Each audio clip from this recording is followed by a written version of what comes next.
पूजनीय संत समाज, धर्म प्रेमी बंधुओं और भक्तिमती देवियों, अभी हम संत श्री राम साहब जी के बहुत ही सुंदर विचार श्रवण कर रहे थे। बुढ़ापा सुखद कैसे हो, जीवन को अपने कैसे सुंदर बनाएं संवारें, बहुत अच्छे ढंग से विचार श्रवण कर रहे थे। आइए थोड़ा सा विचार करें, मानव जीवन में आत्मा का कितना महत्वपूर्ण स्थान है, जो कि न समझ करके हम अन्य जगहों में कमज़ोर पक्ष को लेकर के सुख पाना चाहते हैं, मजबूत पक्ष को भूल जाते हैं, क्योंकि भूलवश ऐसा होता है, भ्रम हो जाता है। कहीं भूल मिटे गुर मिले पारखी, पारख दे लखाई, कहें कबीर भूल की औसत पारख सबका भाई। पारख बिना विनाश है, कर विचार हो भीन। सद्गुरु कबीर का जो पारख विचार है, पारख शक्ति है, पारख सिद्धांत है, परखने की बात करता है। एक परखी बनिया के पास होती है तो हजारों बोरों को परख परख करके माला माल हो गया, उसका व्यापार चमक गया, उसे धोखा नहीं हुआ उस परखी के बदौलत। जौहरियों के पास एक परखी होती है और उसमें से परख परख करके असली माल ले ले करके वो भी माला माल हो गया। तो तमाम साधन हैं। देखो, डॉक्टरों के पास भी बहुत सी परखी होती, बुखार परख लेते हैं और भी तमाम रोगों की परख कर लेते हैं, मशीनें होती हैं। तो धर्म के क्षेत्र में सत्य बात को परखने के लिए, सही और झूठ को परखने के लिए सद्गुरु कबीर का पारख विचार है, पारख ज्ञान है, उसे परख लेते हैं। जो नहीं परखना जानता तो फिर वो भटकता है।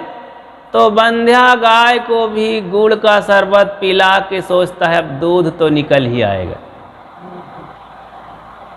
बांध्या गाय कभी दूध नहीं देगी, कितना भी खाली चोकर खिलाओ उसे, कि देगी?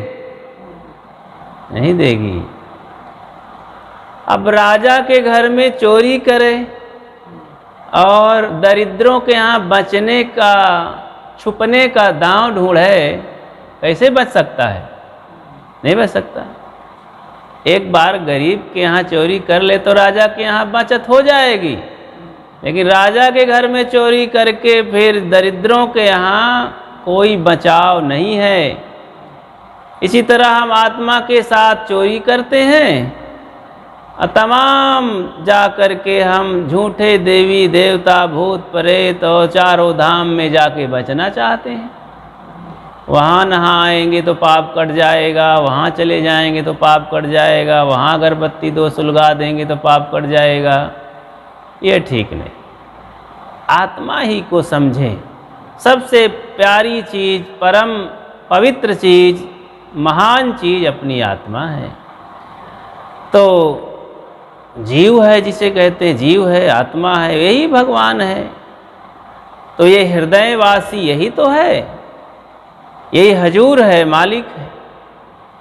एक पुजारी मंदिर में पूजा करने गया तो फूल पत्ती चढ़ा दिया और बैठ कर गया वहीं कुछ जाप करने लगा। देखा कि एक चूहा दौड़ कर आया और मंदिर में रखी हुई मूर्ति के ऊपर चढ़ गया, मूर्ति के सिर पर, और चावल वाल चुंगने लगा। बैठे बैठे वहीं बीट कर दिया देवता के सिर पर ही। पुजारी देख रहा था कि ये कैसा देवता है। मैं तो सोचा कि देवता ही सबसे बड़ा भगवान है, मैं इसकी पूजा कर रहा था, इससे बड़ा तो चूहा है, सिर में बैठा है देवता के और टट्टी पेशाब कर दिया है, देवता कुछ बोला भी नहीं। तो मैं तो भाई बड़े देवता की पूजा करूंगा। तो चूहा बड़ा हुआ, मैं चूहे की पूजा करूंगा।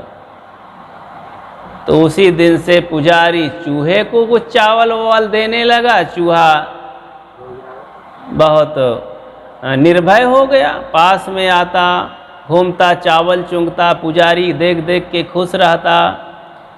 ऐसे कुछ समय बीते और देखा कि वहीं पर बिल्ली धाक लगाए बैठी थी। जैसे चूहा को देखा, झपट्टा मारी, चूहा तो भाई घुस गया बिल में।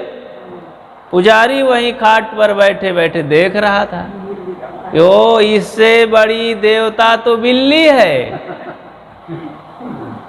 तो मैं भाई बिल्ली, बड़े देवता की मुझे जरूरत, मैं ये छोटे मोटे देवता की पूजा नहीं करूँ, बिल्ली की पूजा। बिल्ली को रोटी पानी दूध देने लगा, म्याऊं म्याऊं करती, बड़ा अच्छा नीच किनारे किनारे खाट के घूमती। पुजारी लेटा वहीं। तो इतने में पाला हुआ दरवाजे का कुत्ता देखा कि मेरे मालिक के पास ये बिल्ली कहाँ से आ गई। दौड़ाया तो बिल्ली 9 2 11 ऊपर छत पर चली गई। पुजारी देखा, ओ इससे अच्छा तो मेरा कुत्ता ही है। अपने कुत्ते को पास में लेकर के सहलाने लगा, रोटी देने लगा, पूंछ हिलाता कुत्ता, बड़ा अच्छा लगता। तो बैठा रहा। मालिक इस तरह से प्यार देता कुत्ते को। अब पुजारी देखता कि कुत्ता की मैं पूजा कर रहा हूँ, सबसे बढ़िया देवता मिल गया है।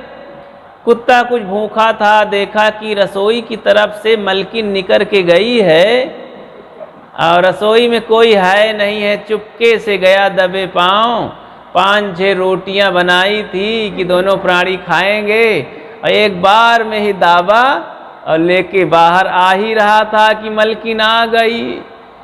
गुस्से में डंडा उठाया, कुत्ते को दिया 4 डंडा। कुत्ता चिल्ला के भगा। मालिक देखा पुजारी कि अरे इससे बलवान देवता तो मेरी पत्नी ही है। अपनी पत्नी की उस दिन से पूजा करने लगा, फूल पत्ती चढ़ाता, हाथ जोड़ लेता।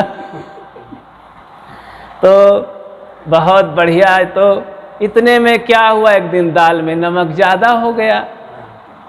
उठाया डंडा, पत्नी को पीट दिया। पत्नी रोते खाट पर जाके लेट गई। तब पुजारी जी आकर खाट में बैठे, सोचने लगे कि अरे पत्नी से बड़ा देवता तो मैं ही हूँ। अब मैं किसी की पूजा नहीं, अपनी पूजा करता हूँ। सबसे बड़ा देवता तो मैं हूँ। अब कहीं भटकने की, जब से अपने पास देवता मान लिया, उसका भटकना बंद हो गया। तो भाई सबसे बड़ा देवता कौन है? ये भीतर बैठा रहने वाला आत्मा जो सबको मान रहा है, स्वयं को भूला है। तो इसको परख करके कि मैं कहने वाला जिस दिन निकल जाएगा तो कहीं से मैं की आवाज़ भी नहीं आएगी। इसलिए इसको समझें और बाहर से भटकाव बंद करके भीतर हम चलें, तभी जीवन में शांति आएगी। इसे कहते हैं पारक शक्ति। सद्गुरु कबीर की ये परखी लेकर के हम भी धनी हो जाएं, सद्गुण सदाचार और सुखों के धनी, तब ये जीवन सार्थक होगा। बोलिए सद्गुरु देव की जय।